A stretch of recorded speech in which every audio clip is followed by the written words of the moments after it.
Shenley Laboratories presents The Doctor Fights, starring Glenn Ford in a thrilling true story of a doctor in World War II. The Doctor Fights, starring Glenn Ford.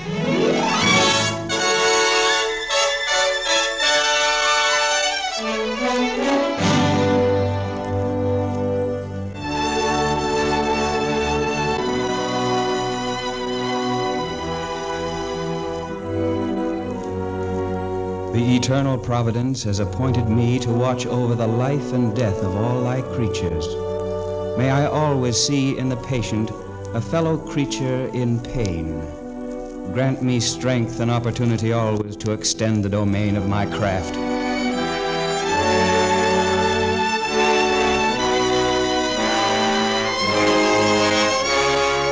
This is the prayer of every doctor.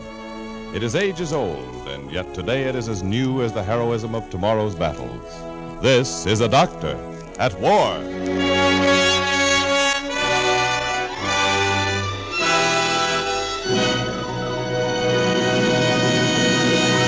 Ladies and gentlemen, the makers of penicillin Shenley are proud to bring you this program based on actual happenings, in tribute to the magnificent service being rendered mankind by American physicians at home and abroad. Theirs is truly a great heritage, one of tremendous courage, tireless effort, supreme devotion to the cause of healing.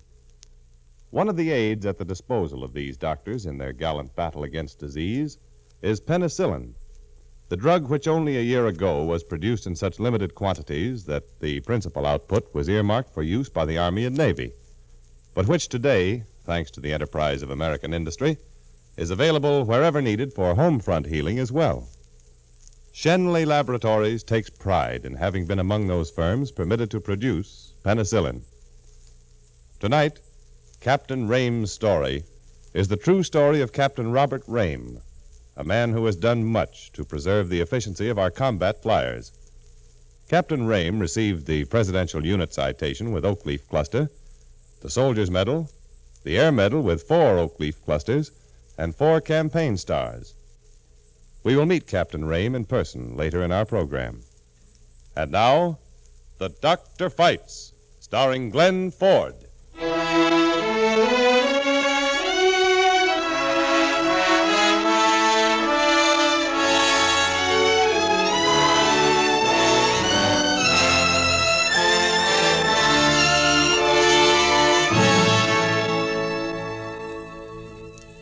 Over the airfield, the stars were going out. In the first gray light of that Italian morning, the squadron of bomber planes were nosing toward the starting line. And off to the side of the field stood an ambulance. Seated in the cab with the motor running, watching the planes, were 2 men, doctors, Captain Robert Rayme and his friend, Captain Hall. Every time a mission begins, I get the same feeling. Yeah? What's that? I wish I was a stranger here and didn't know those kids in the planes. I wish I didn't know anybody, and it was just a pretty thing to watch a squadron taking off. And you know, it would be pretty if there weren't any men in those planes. There they go.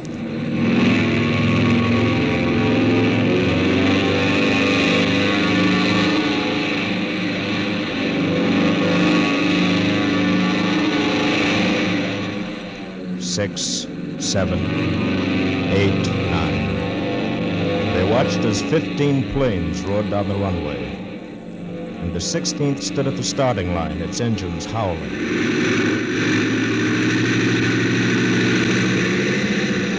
Something the matter there? He's not taking off. His engines sound all right, Rayme. Something's wrong. Come on.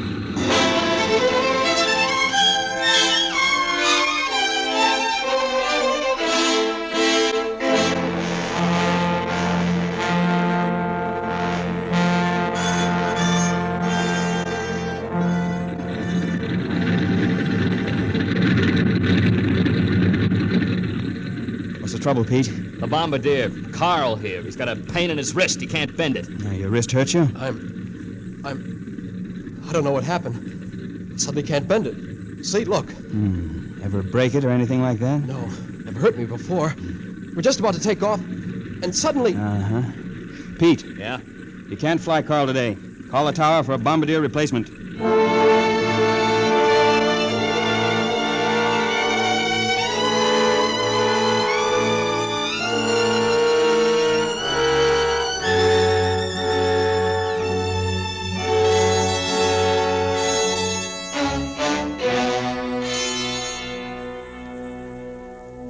Well, is there something wrong with his wrist, or isn't there? That depends on what you mean by wrong. His muscles are all right, his tendons, his bones, but... Then he's faking a stiff wrist. That's the story, isn't it? No, Colonel, that wrist is really stiff. You see, he's mentally tired. His resistance to fear is worn down. Naturally, he won't admit outright that he's scared, so his fear goes into that wrist. And he disqualifies himself that way. But it's an unconscious thing. He's not faking. That wrist is absolutely stiff. All it means to me is that he's yellow. Carl has 41 missions and 5 decorations. I never heard a complaint out of him. It's an unconscious thing, Colonel. Yeah? Well, all I can tell you, Captain, is that this mental fatigue business is losing me a lot of men. You're the flight surgeon, and I want you to stop it. That's exactly why I wanted to see you, Colonel. I've got a proposition. If I'd have spotted Carl early enough and realized how mentally exhausted he was, I could have had him rest before this thing set in. But it's very hard to tell when their minds are dangerously fagged out and when they're just normally tired. So what I want to do is make a tour of 50 missions myself. You're a doctor. You're liable to... If I could know personally how it feels after 10 missions, or 20, or 30, it'd be much easier for me to spot mental exhaustion in others. You see, there are signs when a man's breaking up, and I want to be able to read those signs just as soon as they appear. I want to do 50 missions, the regular combat ones. Strictly between ourselves, Rayme. This group in the next 60 days is going to bomb the most heavily defended areas in Germany. And I'm afraid there's going to be a good many crews that won't finish 50 missions. I can't allow that to matter, Colonel. With your permission, sir. Now, just hold it a minute, Rayme. If you should decide after, well, say 20 or 30 missions that you've had enough... I'll finish my tour. But if you should decide to quit, it would do more to ruin the guts of this group than anything the Germans could throw at us. Because they respect your good sense. And if you quit, they'll feel it's intelligent to quit. So it's 50 missions, not 20 or 30 or 40. Right? Right, sir. Good luck.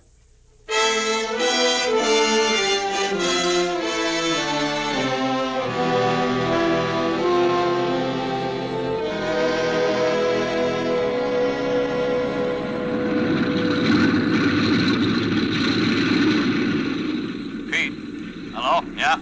This is Sandy. Captain Rayme's on the field, and he's coming this way. Is he going to fly with us today? Yeah, it's our turn. You know, he's been with almost everybody else in the squadron the last 2 weeks. Hey, what does he do? Examine the guys in flight? Don't ask me.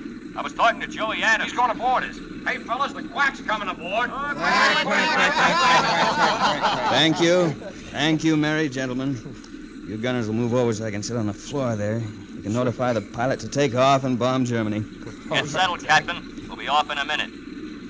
Welcome to the Toledo Terror. Oh, thanks, Pete. Drive careful now, like a good little boy. Here, George, will you steady this gadget as we go up? I want to record my blood pressure. Okay. That's it. Just hold it there now. How many missions you do so far, Captain? Oh, I'm a veteran of 12. This is number 13. 13? George, be quiet a minute, will you? I want to find my pulse here. You're not really going to do 50, are you? Well, that depends on how the Germans feel about it. How you been doing, Captain? You learning anything? I'd say that's a fast pulse. You feel scared, Captain? I didn't think so, but apparently I'm not exactly at ease here. The first 10 were the tough ones, though. I felt all alone, you know, as though the Germans were aiming only at me. Blood pressure went up high as a kite. Now I feel like part of the outfit, like you guys were some kind of protection. That's just the way it worked with me after the first 10. Yeah, me too. But that'll change, you know. Well, why will it change? Well, after 20 or 30 missions, you get to realize that being buddies don't stop flak from smashing the plane to pieces. Here we go, Captain. Hold the indicator steady. I'm taking my pressure. Brace yourself. Why is he keeping so close to the ground? George! Sandy, we're only a few feet off the ground. What's wrong? I don't know. Hey, Sandy, what's wrong? Pete, what's the matter, Pete? We're wobbling. Pull her up. I can't. She won't rise. Get ready to crash. Get ready to crash!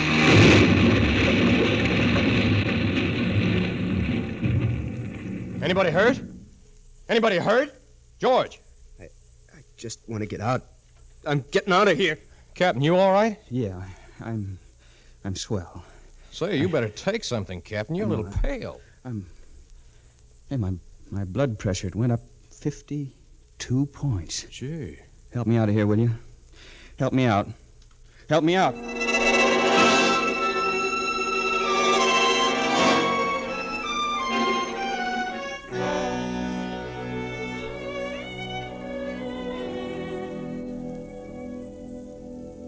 I think you'd better forget the whole thing, Bob. You're not made for it. You've examined me, Frank. There's nothing wrong, is there? Physically, not a thing. But you've been resting a week, and you're still in I'm going up this morning. Toss my boots over. Bob, you're in a nervous state. You're drinking coffee like crazy. Hey, look, 3 empty packs of cigarettes since yesterday. I'm going up. It's just that crash got me, that's all. Now, listen, Bob. Don't argue with me.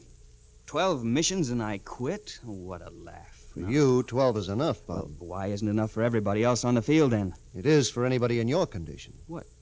What condition? What are you talking about? You've got flight fatigue, Bob.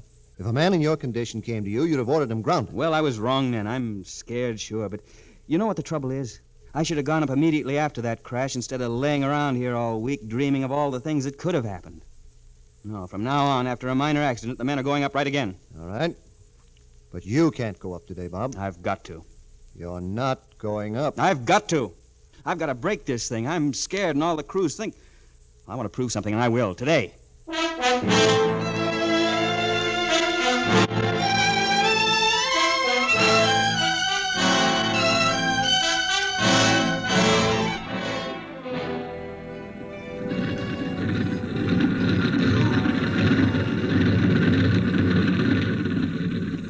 Sandy, Yeah, Pete, ready to go? about 30 seconds. How's the captain? I don't know. He's sitting here with all the parachutes piled up to hide the windows. Maybe you better talk to him while I'm taking off. He's scared of a takeoff, that's all. Well, don't you crack us up again, Pete. Another one of those 20-cent takeoffs, and the captain will do his riding on trolley cars.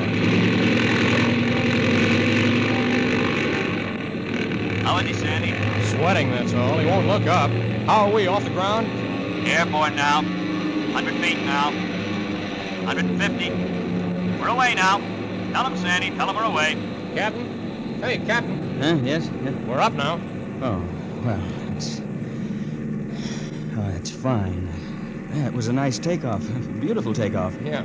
Here, I'll get these chutes away if you want to look out of the window now. Yes, I'd like to. Thanks, There. Frank. There you are. Uh-huh. Pretty down there, isn't it? Yeah, that's fine. How do you feel? Excellent. It's amazing. Never felt better. You see, Sandy, you can break it. A man can break a fear. I know, but you oughtn't to forget, Captain. This is only number 13 for you. It may be different before you finish the other 37. 37? I almost forgot. Good Lord, 37 to go. That's a peculiar feeling, isn't it? That's the word for it. Peculiar. And numerous.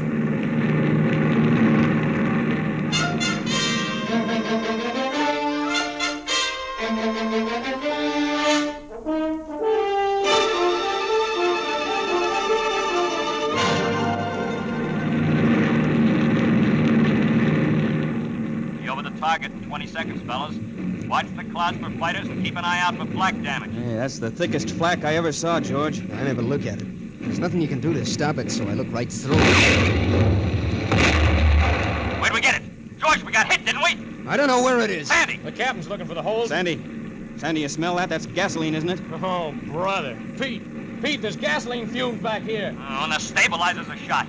I'm turning for home. Pete, this is Captain Rayme. The plane is filling with gas fumes. How long will it take to get us home? At least an hour. I've got trouble with the stabilizers. All right, just fly the plane. We'll take care of everything back here. I'll fly it. Yeah, boy, I'm flying it. Just make a spark back there and we'll all fly it. There's no use worrying. Just fly the plane. Find out where the leak is coming from, will you? Cut that out and fly the plane. You make one spark, we'll blow to hell. Fly the plane. Just fly the plane, you hear me?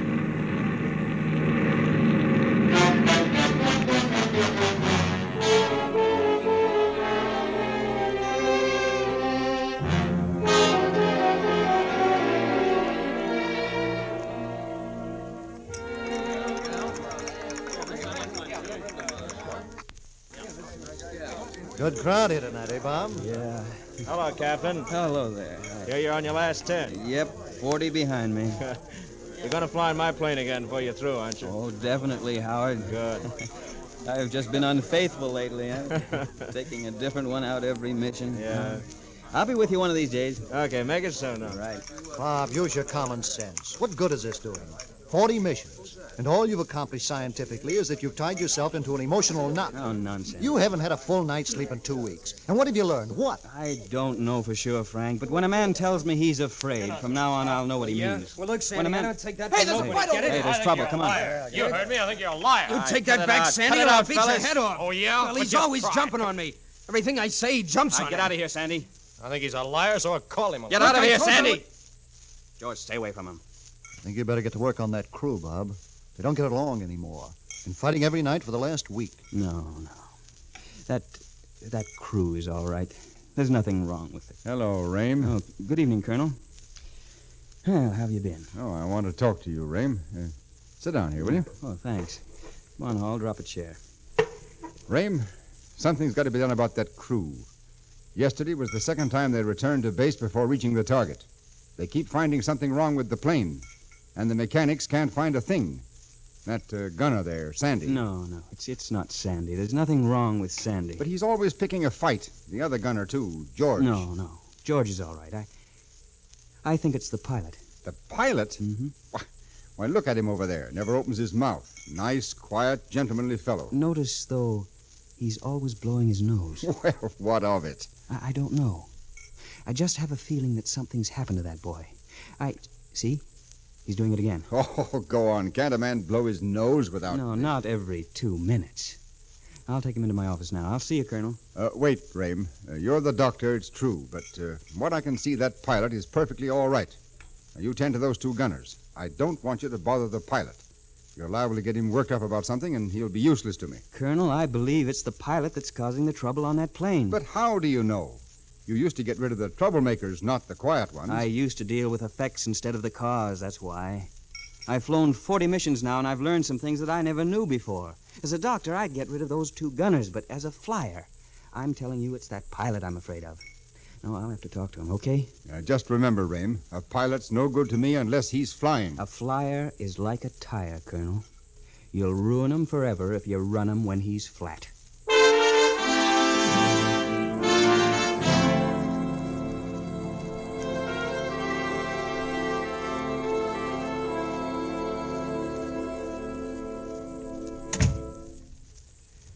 Sit down, Pete. Cigarette? No, I can't enjoy a smoke anymore. It clogs up my nose. Got a cold? No, I just get a feeling that I can't breathe. You know? The gasoline. What? Ever since the gas fumes filled the plane that time, you've been blowing your nose. No, it's got nothing to do with that. I just... Twice you've turned back from the target. I had a bad engine. My stabilizer... Not according to the mechanic. Why are you picking on me? I've flown as steadily as anybody in the squadron. Sandy and George are the ones who are making all the trouble. They're the ones you should be talking... It's because of you, Pete. I have a feeling they're nervous about flying with you. What do you think? I never said anything to make them nervous. They're lying to you, Captain. No, they haven't said a word to me, Pete. No kidding. I just feel it myself. I know how it feels now to have a dozen missions to go on with a pilot who's not sure of himself. There's no disgrace, Pete. Tell me. You're scared, aren't you, Pete? I'm afraid of catching fire. I can't help it. I dream of catching fire and going down burning. I wake up and I'm suffocating. I can't breathe. All right, Pete. I think you're due for a rest. Oh, a couple of weeks. How about it? Captain, how did you know? Have I been acting funny? I tried my best not to let it get me. I try every way I know. Nobody's noticed, Pete. Don't worry. I just picked you out because, well, I'm supposed to fly with you tomorrow. But how did you know that I was the one? Well, I'm nervous about you myself. And I figured that if I am, the crew must be too. I've got 10 missions to finish, and I'd like to finish them in one piece. That's when you get smart, you know. When you start playing with your own chips. Now, you take a rest, Pete. Starting now.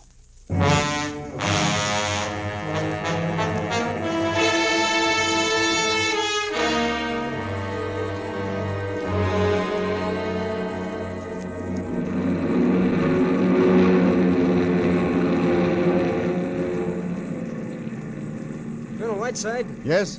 Our plane's been contacted by the radio man of the Toledo Terror. He wants to talk to you, sir. Go ahead, Toledo Terror. Toledo Terror calling, sir. The crew requests permission to buzz the field when we get there. We've got Captain Rayme aboard, and it's his last mission, sir. Number 50. We'd kind of like to celebrate if we may, sir. It's against regulations to buzz the field. Forget about it. All right, sir. Colonel Whiteside, this is Captain Friend on the Good Ferry. We were wondering if we could buzz the field. You know, it's Captain Rayme's last mission, sir. Nobody in this squadron is buzzing any fields. Now cut it out.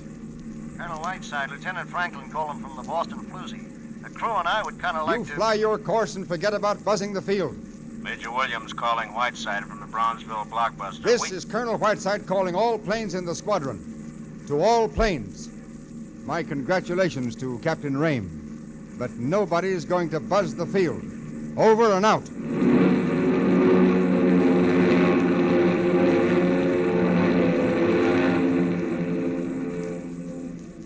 What's the verdict, Sandy? All the planes called him, but it's no soap, Pete.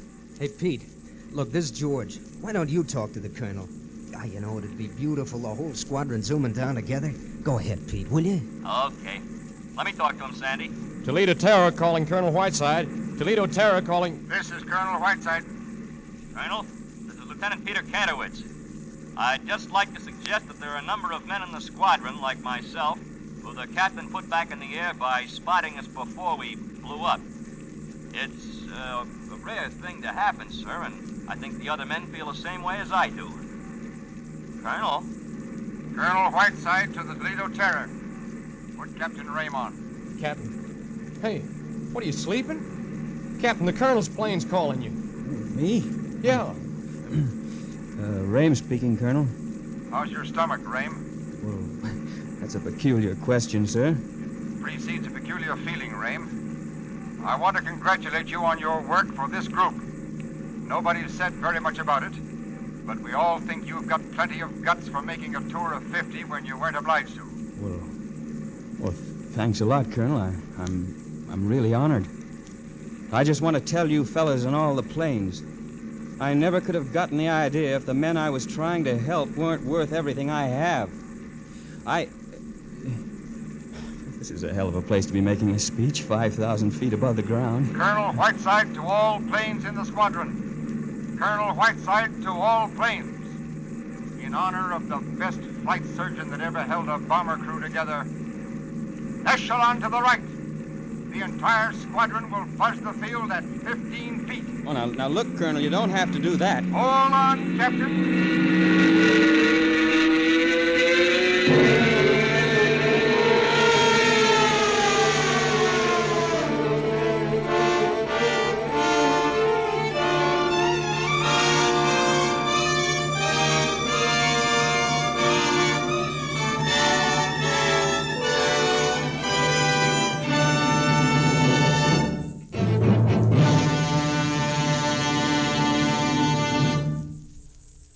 And now, ladies and gentlemen, from New York, we present Captain Robert Rayme, the flight surgeon who deliberately developed operational fatigue in order to better understand and care for the men in his charge.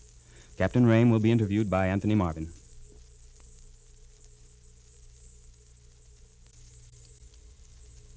Captain Rayme, what made you decide on such a hazardous kind of research? Why, you might have developed so much operational fatigue you would have been useless as a flight surgeon. My commanding officer thought so, too. But you see, we were losing a lot of good men. Boys with plenty of missions and a lot of medals. The only one anyone knew to do at that time was to ground them permanently. And it all but broke their hearts. Well, I should imagine. And besides, being a tremendous loss to the Army.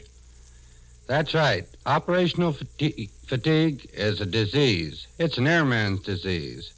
And just like malaria or any other disease, one of the best ways to study it is to get it yourself. Well, tell me, Captain, how did the men feel about it? Did they like the idea of their doctor flying missions with them? Sure. Of course, they thought I was crazy to stick my neck out when I didn't have to. Mm-hmm. But during each of the missions, the colonel would tell the boys which plane I was flying in. I see. And if they had any casualties, to get in touch with me. It did a lot for the morale to know that the doc was up there with them in case they got hit. Well, Doctor, tell me, what could you do for them if you were in another plane? Oh, I could tell them what to do over the radio and reassure them. Well, tell me something else, Doctor. Did you ever think about quitting before the 50 missions were up? More than once, Tony. Especially after those heavy raids over Palesti, Munich, and Vienna Neustadt. But I couldn't, of course, because the boys would have said, if the doc can't take it, he can't expect us to. Well, I don't blame them. You have to have their confidence, or you're through as a flight surgeon. Indeed. Well, I can see there's more to it than setting bones and patching up bullet holes, isn't there? As a matter of fact, you're sort of a father confessor, an advisor, and everything else. That's right. Being a good listener is one of the most important parts of the job. The boys have to have someone to tell their troubles to.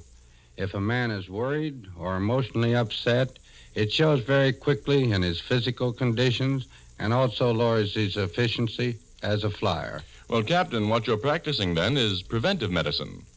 To a large extent, if a flight surgeon can know each man individually, know all the intimate factors in his life, and also have his confidence, he stands a pretty good chance of keeping that man flying. And that, of course, was why we were there. Well, it's easy to see from the decorations you're wearing, Captain Rayme, that you were very much there. And thank you, not only for being here tonight, but for what you've contributed to the sum total of knowledge that helps keep our airmen in top condition. And now we return you to Glen Ford and Hollywood.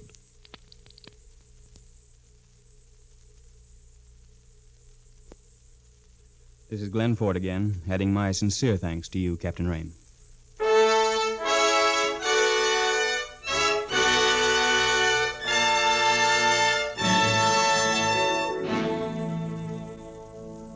Shenley Laboratories, maker of penicillin Shenley, dedicates this program to the 180,000 American doctors overseas and here at home.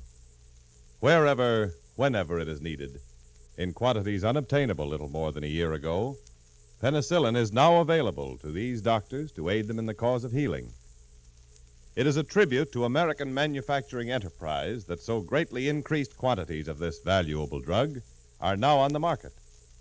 Shenley Laboratories is proud to have played a part in the expansion of penicillin production, and in closing makes this pledge. In the same spirit of research for ways to benefit mankind, Shenley Laboratories will continue to work toward new developments, new products, which may well mean for thousands a more abundant life in the years to come.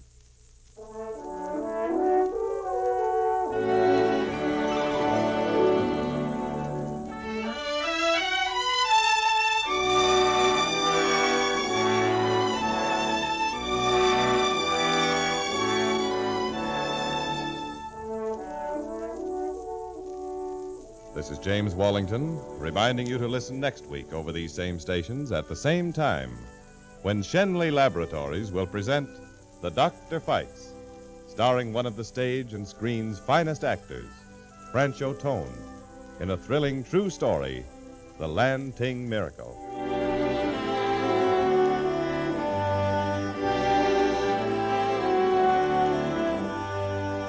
Glen Ford appeared through the courtesy of Columbia Pictures, and is soon to appear with Rita Hayworth in Gilda.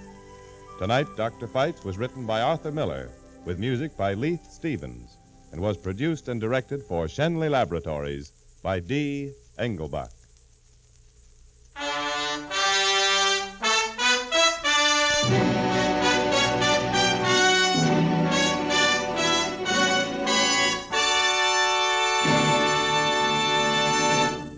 Let's give our men in the Pacific all-out support. Cooperate 100% with price controls, rationing, salvage drives, volunteer services, until our enemy Japan is completely and finally defeated. This is CBS, the Columbia Broadcasting System.